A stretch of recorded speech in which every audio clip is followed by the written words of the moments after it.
Hi, my name is Yosef Ayala Kabeda, and this is my ENME489Y remote sensing final project. It is about scanning the BlueBird in point cloud. First of all, what's the project goal? The project goal is about learning and applying remote sensing concept to field of robotics, and this can be proved by creating XYZ coordinates of the target, and so that we can learn how autonomous cars and robotics, UAV, and other autonomous systems navigate through their certain environment, and also help create a professor in having 3D model, virtual models of statues in the UMD campus. So what is remote sensing briefly?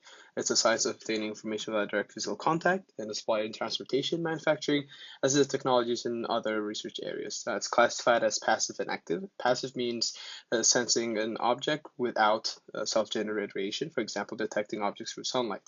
Active, however, is using self-generated radiation for sensing. It could be classified into sound detection ranging that uses sound waves, radar that uses radio, LIDAR that uses light, and sonar that uses sound underwater.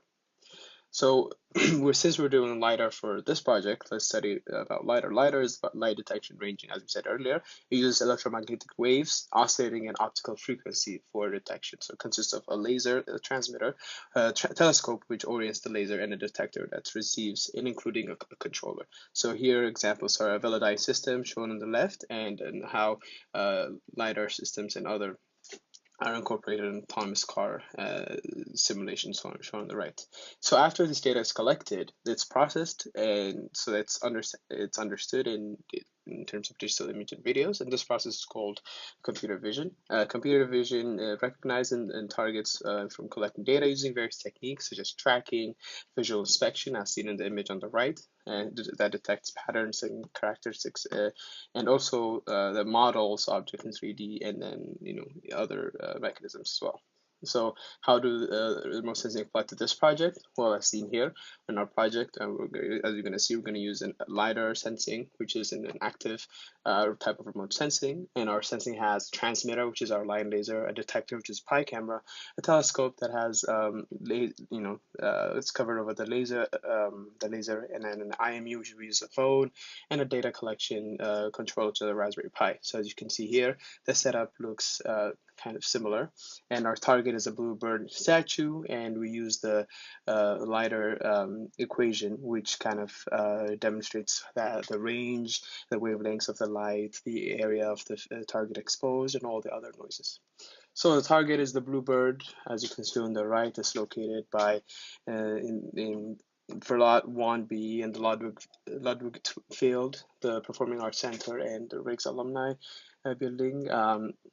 Plenty of reasons for selecting this one. It's a like oversized bird. It's fun and easy to recognize, and it fits the control volume size, and it has the curvature feature that can be easily recognized in the 3D point cloud. So summary of the key aspects: you have the transmitter, has AM waves, which is a line laser. You have the receiver, which is a pi camera, a phone that I use Bubble app for as an pitch for as an accelerometer, and the Raspberry Pi, which is a controller that receives and processes the data. So as you can see on the left, this chassis fully assembled with all its components, and on the right you can see the tripod stand and the mount all assembled and ready to go. So the next step is the sensor testing calibration. First, we use the point laser by placing the target at a different distance increments from the point laser. We're able to get a curve fit that closely aligns to the theoretical range data, which you can see on the right. And then, so following the same steps, we use the LiDAR calibration, but here we used angle instead of distance for different pitches. So the curve on the top right shows how the collected data kind of resembles the theoretical curve. And then with the point scanned or plotted on diode laser to see everything is ready to go. After that, I went to collect the data outside. So I collect, as you can see on the image, I collected the data about 5 feet away on all 4 sides of the bird, or orthogonal sides. So the system chassis was elevated midway of the target, and data was collected at 1 angle increments. And the Raspberry Pi was connected to my laptop through my phone's personal hotspot, and also a VNC viewer. So as you can see here in the video recorded, it kind of shows how the setup was. So as you can see, my LIDAR chassis and system all assembled with a chassis, portable battery, phone, Raspberry Pi, and as you can see, looks like 5 feet away. It shows the angle that the chassis was aligned, and after getting the angle, I put in that angle to my laptop, so that for each angle, I take about an angle increment of, and I take each pictures. So then there were a lot of challenges collecting data. First of all, the environment was very windy, cold as it was outside, and had to take it late at night.